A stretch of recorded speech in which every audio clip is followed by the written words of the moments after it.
Hello, કેમ છો? કસકાય આવી ગયા છો તમારા અજ્જુભાઈ. આજે હું તમને લઈ જવાનો છું ભૂતકાળની એક સફરમાં, ઇતિહાસના એ પન્નાઓમાં, અમદાવાદની એ ગલીઓ, એ પોળો, એ ઘરોમાં જ્યાં આજે પણ આપણો વારસો હજુ જીવંત છે, એટલે કે અમદાવાદના હેરિટેજ વોકમાં. આ વોક જે છે એને કહેવાય છે મંદિરથી લઈને મસ્જિદ સુધીની વોક.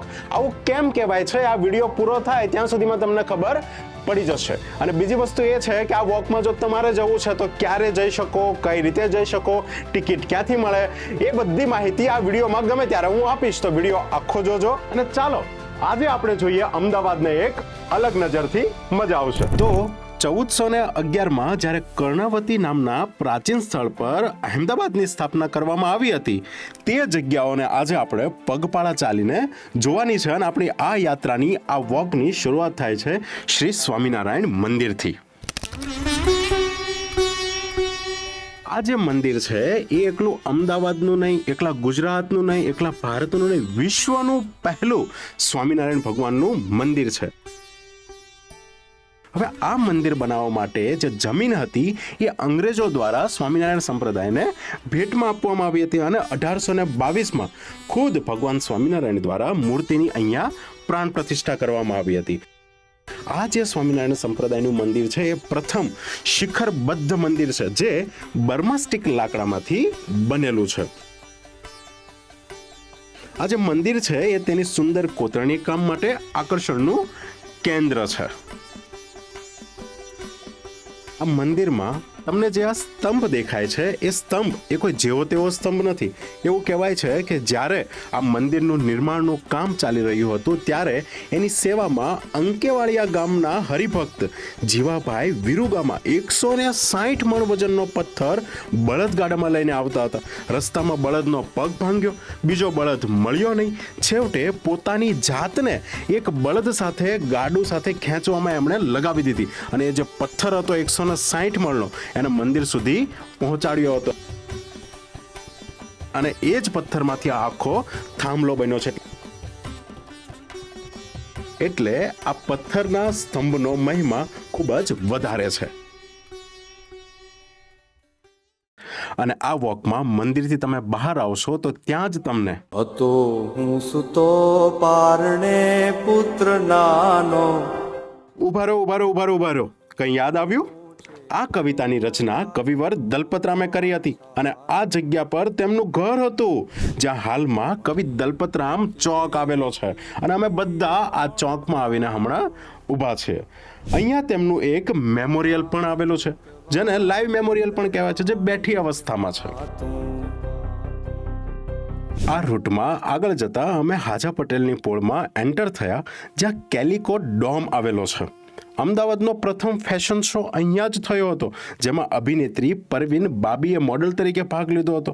2001નો ભૂકંપ યાદ છે ને? હા, એ જ કચ્છવાળો. એ સમયમાં આ ડોમ તૂટી ગયો હતો, તેથી હાલમાં તેનું રિનોવેશન ચાલુ છે. આ કેલિકો ડોમની સામે હતી ખારા કુવાની પોળ.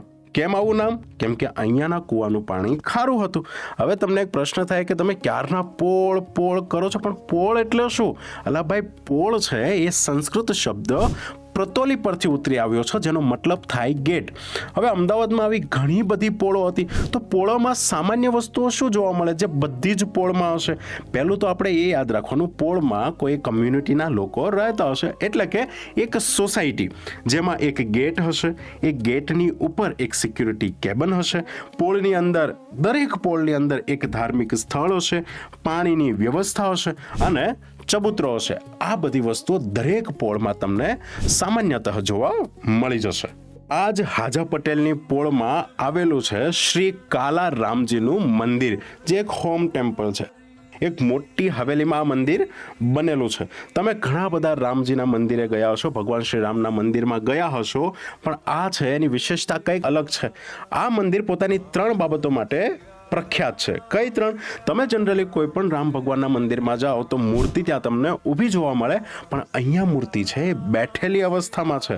જનરલી તમને કાળા પથ્થરમાંથી બનેલી રામ ભગવાનની મૂર્તિઓ ઓછી જોવા મળે. આ પોળમાં આ મંદિરમાં રહેલી મૂર્તિ કાળા પથ્થરમાંથી બનેલી છે. અને ત્રીજી વસ્તુ તમે જોયો હશે કે રામ ભગવાનની સાથે તમને હનુમાનજી પણ જોવા મળે, પણ અહીંયાની વિશેષતા એ છે કે અહીંયા મૂર્તિ સાથે હનુમાનજી છે જ નહીં. એનું એક કારણ છે. એવું કહેવાય છે કે ભગવાન શ્રી રામ જ્યારે વનવાસ પર હતા, જ્યારે હજુ હનુમાનજીને મળ્યા નહોતા, તે સમયની આ જગ્યા છે. એટલે આ સમયે હજુ હનુમાનજી અને રામ ભગવાન એકબીજાને મળ્યા જ નથી. એટલે અહીંયા મૂર્તિ સાથે તમને હનુમાનજી જોવા મળશે નહીં. જ્યાં જ્યાં તમને ભગવાન શ્રી રામ સાથે હનુમાનજી જોવા મળે એને આપણે ભક્ત હનુમાન કહીએ, જ્યાં એકલા હનુમાનજી હોય એને આપણે વીર હનુમાન કહીએ છીએ. પણ પાછળથી આ મંદિરની બાજુમાં હનુમાનજીની મૂર્તિ પણ સ્થાપિત કરવામાં આવી છે, પણ એ આ મેઇન મૂર્તિથી થોડીક સાઈડમાં અલગ છે. તો આ હતું શ્રી કાલારામજીનું મંદિર હાજા પટેલની પોળમાં.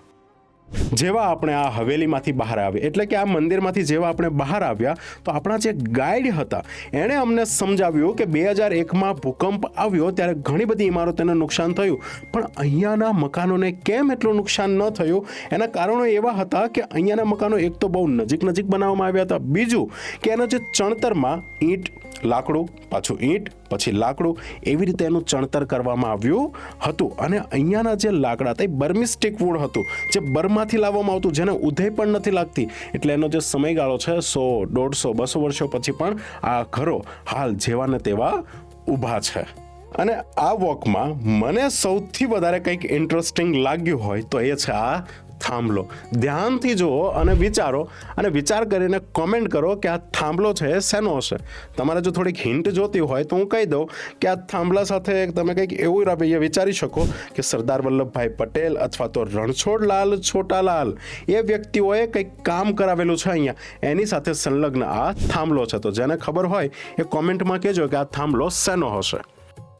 મેં તો વિચાર્યું પણ નહોતું કે આ પોળોમાં ખુફિયા રસ્તાઓ પણ જોવા મળશે.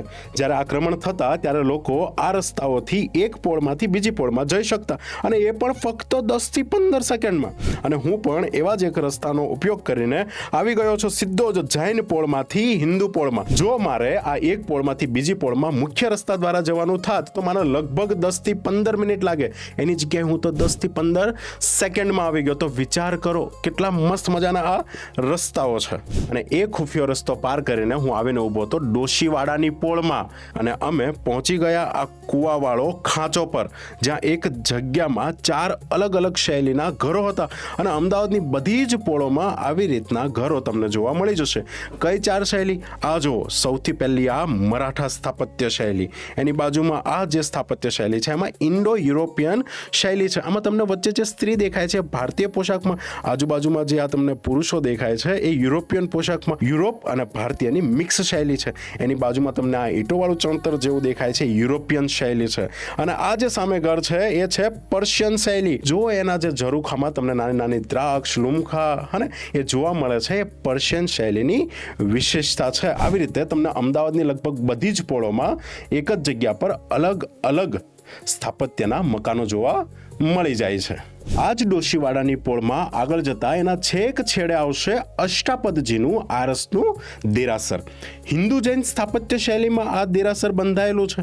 આ જે દેરાસર છે એના શેઠ મગનલાલ કરમચંદે ઈસવીસન 1856માં બંધાવ્યું હતું. એવું માનવામાં આવે છે કે આ દેરાસરની 32 પ્રતિમાઓ રતિકર પર્વતના લાલ આરસમાંથી અને 16 પ્રતિમાઓ દધીમુખ પર્વતના લાલ આરસ અને નંદીશ્વર દ્વીપના અંજનીગિરી પર્વતના શામ પથ્થરમાંથી બનાવવામાં આવી છે. આ દેરાસરની અંદર શૂટિંગ, વિડીયોગ્રાફી અલાઉ નહોતું, એટલે અમે તમને બહારથી જ બતાવીએ છીએ. જો તમને આને ડિટેલમાં જોવું હોય, આની સ્થાપત્ય શૈલી, આની કોતરણી, સુંદર મૂર્તિઓ, આનું સ્થાપત્ય, આની સંસ્કૃતિ, તો તમે અહીંયા ખુદ આવીને વિઝિટ કરીને અંદર જઈને જોઈ શકો છો. આ ડોશીવાડાની પોળમાંથી નીકળતા જ તમને પ્રખ્યાત હરકુંવર શેઠાણીની હવેલી જોવા મળશે. આ હવેલી છે એ ફતાસા પોળમાં આવેલી છે અને અહીંયા તમને ઇન્ડો ચાઇનીઝ શૈલીમાં સ્થાપત્ય જોવા મળી જશે. ધ્યાનથી જુઓ, તમને આમાં ડ્રેગન, હાથી બધું જ એક સાથે જોવા મળશે, જે એક ઇન્ડો ચાઇનીઝ શૈલીનું ઉદાહરણ છે. હરકુંવર શેઠાણીની હવેલી પછી અમે ઊભા હતા ગાંધી રોડ પર. હાલમાં આ અમદાવાદનું સૌથી મોટું પુસ્તકોનું બજાર છે, પણ આજથી 600 વર્ષ પહેલા આ જ સ્થળે માણેક નામની નદી વહેતી હતી અને આ રસ્તાના થોડેક આગળ ફર્નાન્ડીસ પુલ આવેલો છે, જે અંગ્રેજોએ 1884માં બંધાવ્યો હતો અને આજે પણ તે પુલ એમનો એમ જ ઊભો છે. ત્યારબાદ અમે જોઈ ઓળ. અરે ક્યારના તમે પોળ પોળ કરો છો, આ એક નવો શબ્દ આવ્યો, ઓળ. ઓળ એટલે શું? ઓળ એટલે કે એવું ઘર જેમાં નીચે દુકાન હોય અને ઉપર મકાન હોય, એટલે ઘરમાં જ ખાવાનું ગરમ ગરમ ને ઘરમાં જ ધંધો. રાત્રે 12 વાગે કોઈને કંઈ વેચવું હોય તો તમે આરામથી વેચી શકો. આવી વ્યવસ્થાને કહેવાય ઓળ. તમે આ વોકમાં આગળ વધશો તો પહોંચી જશો મુહૂર્ત પોળ પાસે. જ્યારે અહેમદ શાહ અમદાવાદ બનાવવાની શરૂઆત કરી હતી ત્યારે સૌથી પહેલી પોળ એણે આ જ બનાવી હતી અને એટલે જ એનું નામ છે મુહૂર્ત પોળ. એવું કહેવાય છે કે ત્યારે એ બાદશાહ અહીંયા રહેતો પણ હતો અને આ જ મુહૂર્ત પોળની એક્ઝેક્ટ સામે આવેલું છે અમદાવાદનું સ્ટોક એક્સચેન્જ, સ્ટોક માર્કેટ, જે હાલમાં બંધ થઈ ગયેલું છે, પણ એની શૈલી ખૂબ જ અદ્ભુત છે. યુરોપિયન શૈલીમાં સુંદર મજાની બિલ્ડિંગ આજે પણ ત્યાં યથાવત છે અને ત્યાંથી તમે થોડાક આગળ ચાલશો તો તમને દેખાશે માણેક ચોક. લગભગ તમે બધાએ માણેક ચોકનું નામ તો સાંભળ્યું જ હશે. આનું નામ માણેક ચોક કઈ રીતે પડ્યું એ જો તમને જણાવું તો આમાં લોકવાયકા કંઈક એવી છે કે આ જે કિલ્લાનું કામ શરૂ થતું હતું ત્યાં રહેતા હતા માણેકનાથજી બાબા અને એમને અહેમદ શાહનું આ પગલું સારું લાગ્યું નહોતું, એટલે દિવસના ગોદડી વણતા અને રાત્રે એનો દોરો ખેંચી નાખતા. જેવો દોરો ખેંચતા તો કિલ્લાઓની દિવાલો પણ તૂટી પડતી. આવું ઘણા સમય સુધી ચાલ્યું હતું. અંતે સુલતાન અહેમદ શાહે સંતને મળીને આનું કારણ પૂછ્યું. બંને વચ્ચે ઘણી વાતચીતો થઈ અને બંને વચ્ચે સમાધાન થયું અને આ સંતના આશીર્વાદ સાથે શહેરના નિર્માણનું કામ આગળ વધ્યું હતું. અને અહેમદ શાહે માણેકનાથજી બાબા પ્રત્યે સન્માન વ્યક્ત કરવા માટે કિલ્લાના પ્રથમ જે બુર્જ હતો એનું નામ પણ માણેક બુર્જ રાખવામાં આવ્યું હતું. અને આ માણેક ચોકમાં આ એ જ જગ્યા છે કે જ્યાં શ્રી માણેકનાથજીની સમાધિ આવેલી છે. આજે ગુરુ પૂર્ણિમાનો પાવન અવસર હતો એટલે અમને લોકોને અહીંયા પ્રસાદ લેવાનો પણ મોકો મળી ગયો. માણેક ચોકમાં દિવસમાં તમને સોના ચાંદી અને ઝવેરાતના વેપાર માટે જાણીતો છે અને રાત્રે તો આખા અમદાવાદને ખબર છે. આ આખું સ્થળ અમદાવાદનો સૌથી પ્રસિદ્ધ સ્ટ્રીટ ફૂડ માર્કેટમાં બદલાઈ જાય છે. અહીંની pineapple sandwich, chocolate sandwich, dosa, pav bhaji, કુલ્ફીનો સ્વાદ, જામુન શોટ, આહાહા, આ બધો સ્વાદ લેવા માટે લોકો અહીંયા દૂર દૂરથી આવે છે. તો આ આખો હતો માણેક ચોક. માણેક ચોકથી બહાર આવતા જ આપણને જોવા મળે છે અહેમદ શાહની કબર, જેણે અમદાવાદ વસાવ્યું હતું. પહેલો પ્રશ્ન એ થાય કે આ અહેમદ શાહને અમદાવાદ વસાવવાનો વિચાર આવ્યો કઈ રીતે? તો એની પાછળની એક લોકવાયકા કંઈક એવી છે કે જ્યારે અહેમદ શાહ સાબરમતીની આસપાસના જંગલોમાં શિકાર કરવા માટે નીકળ્યા ત્યારે એની સાથે હતા જંગલી કૂતરાઓ. આ કૂતરાઓએ એક સસલાનો શિકાર કરવા એની પાછળ દોટ્યા. જનરલી સસલાનો જે સ્વભાવ છે બીકણ હોય, ભાગવું જોઈએ, પરંતુ એ સસલું હતું એ ડરીને ભાગવાની બદલે કૂતરાઓની સામે થઈ ગયું હતું. આ જોઈને અહેમદ શાહને વિચાર આવ્યો કે અહીંયાની ધરતીના સસલાઓ આટલા બહાદુર છે તો અહીંયાના લોકો કેટલા બહાદુરો છે. આ ભૂમિ છે એ જેવી તેવી ભૂમિ નથી, વીર યોદ્ધાઓની ભૂમિ છે. એટલે એને વિચાર આવ્યો કે અહીંયા એક નવું શહેર વસાવવામાં આવે. એણે શહેર વસાવ્યું જેને નામ આપ્યું અહેમદાબાદ. અને આબાદનો મતલબ શું થાય? સમૃદ્ધ. અને આવી રીતે અમદાવાદ શહેરની સ્થાપના થઈ. અને પહેલી કહેવત તો તમે સાંભળી જશે ને કે જબ કુત્તે પે સસ્સા આયા તબ બાદશાહને શહેર બસાયા. આવી રીતે આપણા અમદાવાદની સ્થાપના થઈ હતી અને આ એ જ અહેમદ શાહની કબર છે. અને આપણી આ હેરિટેજ વોકનું છેલ્લું સ્થળ હતું જુમ્મા મસ્જિદ. આ જે મસ્જિદ છે ગુજરાતની સૌથી મોટી મસ્જિદ છે જે ઇન્ડો ઇસ્લામિક શૈલીમાં બનેલી છે. એનો મતલબ કે અહીંયા તમને હિન્દુ સ્થાપત્ય અને મુસ્લિમ સ્થાપત્ય બંનેનો સમન્વય જોવા મળે છે. હવે તમને સમજાયું કે આ આખો જે વોક છે એને મંદિરથી મસ્જિદ વોક કેમ કહેવામાં આવે છે? કેમ કે આપણે આ વોકની શરૂઆત કરી હતી શ્રી સ્વામિનારાયણ મંદિરથી અને પૂરી કરી જુમ્મા મસ્જિદથી, એટલે આને કહેવાય છે મંદિરથી મસ્જિદ વોક. કોઈ પણ સફર હોય એક વસ્તુ વિના અજ્જુભાઈ માટે અધૂરી જ રહી અને એ વસ્તુ છે ઠૂસવું.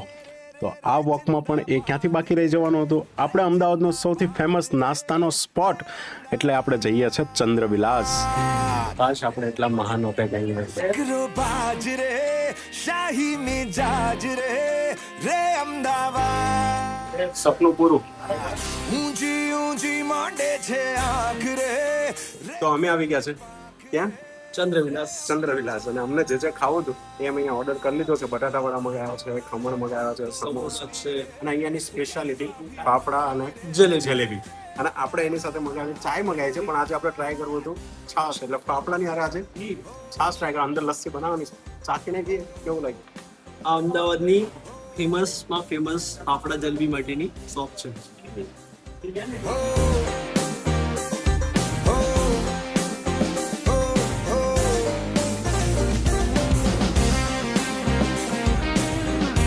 જ્યારે પણ ચંદ્રવિલાસ આવો ત્યારે અહીંયા સૌથી બેસ્ટ ટ્રાય કરવા જેવું શું છે એ જોવું હોય તો ભૂતરીને કહીશ છાશ. આયા હતા જલેબી ને ગાંઠિયા ખાવા, છાશના ગ્લાસ છે કેટલા પીધા. પરફેક્ટ, મસ્ત ટ્રાય. છાશ 10 રૂપિયામાં બટ્ટા. ઈચ્છાઓ સો ફળી જશે ને તકલીફો સો ટળી જશે ખુલ્લી આંખે સપના જો તું પાકું સપના બાજ રે રે રે રે રે રે સુપર ફાસ્ટ રે રે રે બિંદાસ્ત રે રે અમદાવાદ. અને હવે તમારા બધાનો પ્રશ્ન કે અમે આ વોક પર જવું હોય તો કઈ રીતે જઈ શકીએ. 2 રસ્તાઓ છે. એક તો તમે ઓનલાઈન ટિકિટ બુક કરી શકો, એની લિંક હું ડિસ્ક્રિપ્શનમાં નાખી દઉં છું, ત્યાંથી ઓનલાઈન પણ બુક કરી શકો. અને જો તમને એ બધી માથાકૂટમાં નથી પડવું તો તમે સીધા પહોંચી જાઓ શ્રી સ્વામિનારાયણ મંદિર પર સવારમાં વહેલા 7:30. ત્યાં મંદિરમાં જેવા એન્ટર થશો જમણા હાથ ઉપર જ ફર્સ્ટ ફ્લોર પર તેમની ઓફિસ છે, ત્યાંથી તમે ઓફલાઈન ટિકિટ પણ બુક કરી શકો છો. પણ કન્ડિશન એટલી છે કે સવારમાં વહેલા 7:30 જવું પડશે. અને ફાઇનલી આપણી આ હેરિટેજ વોક પૂરી થઈ ગઈ છે. અને શું નવું જાણવા મળ્યું મને કે ભાઈ પોળ સંસ્કૃતિ કેવી રીતે વિકસી, જૂના સમયમાં લોકોની સુરક્ષા વ્યવસ્થા કેવી હતી, વરસાદી પાણીનો સંગ્રહ કઈ રીતે કરતા, પક્ષીઓ માટેના ચબૂતરા, હિન્દુ, જૈન અને મુસ્લિમ સ્થાપત્યનું સહ અસ્તિત્વ, લાકડાની કોતરણીવાળાએ 200 વર્ષ જૂના મકાનો અને જૂના અમદાવાદની વેપારી સંસ્કૃતિ અને સામૂહિક જીવન, આ બધું મને એક જ જગ્યાએ જોવા મળી ગયું. અને રસપ્રદ વાત તો એ છે કે 2017માં યુનેસ્કો દ્વારા ભારતનું પ્રથમ વર્લ્ડ હેરિટેજ સિટી જાહેર કરવામાં આવ્યું આપણા અમદાવાદને.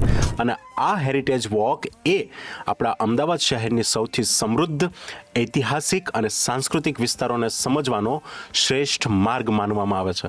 તો તમે લોકોએ હજુ સુધી પણ આપણી ચેનલને લાઇક નથી કરી, સબસ્ક્રાઇબ નથી કરી, કોમેન્ટ નથી કરી તો સબસ્ક્રાઇબ કરી નાખજો. કેમ કે મારો કંઈક આઈડિયા એવો છે કે તમને ઘરે બેઠા આખા ગુજરાતની યાત્રા કરાવવાની છે. તો મળીશું એક નવી જગ્યા, એક નવા સ્થળ સાથે. ત્યાં સુધી બધાને રામ રામ.